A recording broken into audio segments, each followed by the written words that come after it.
Caleb had wanted to say goodbye to Ethan, but he couldn't find him. He would be heading home to Chicago. An old man stopped him on the street. "You're Caleb, aren't you? How do you know my name?" "I was sent to find you."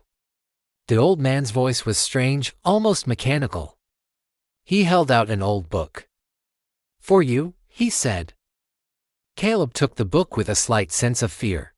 On it, in faded black ink, were a few words. "What is this?"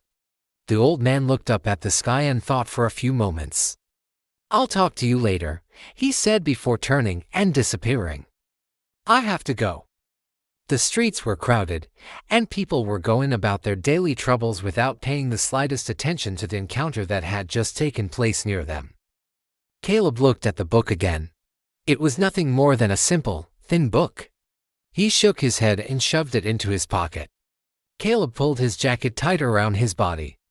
He continued on his way, shaking his head, trying to chase away the confusion. "You're a fool, Caleb," he told himself. "There are no monsters, no magic." He laughed and walked on.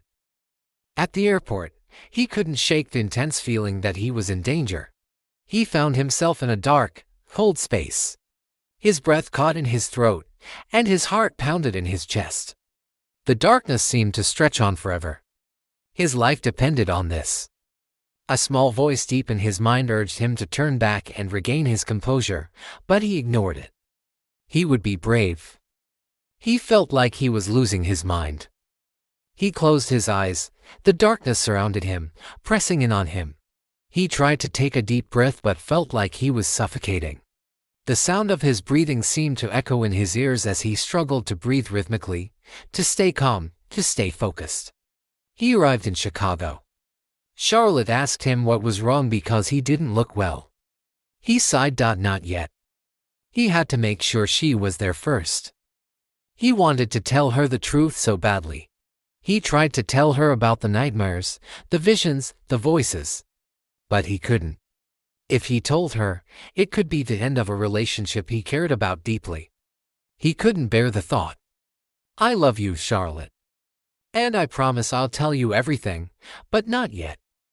I need to be sure of certain things." He leaned in and gave her a gentle kiss on the cheek. "I'll be back soon," he whispered. He turned to leave, but she grabbed his hand. "Please be careful, Caleb." He had to find answers, whatever they might be. He smiled, his eyes meeting hers for a brief moment. Caleb squeezed her hand and left. Was Charlotte still alive? Had he gotten there in time to save her? He shook his head, trying to clear his thoughts. He couldn't think like that. He had to focus on the task at hand. He walked with a pronounced sense of unease, his steps quickening as he made his way through the streets. The answers he was looking for wouldn't be found in the bustling crowds of downtown or the noise and chaos of the markets. No, the answers he sought would be found in the quiet, forgotten places.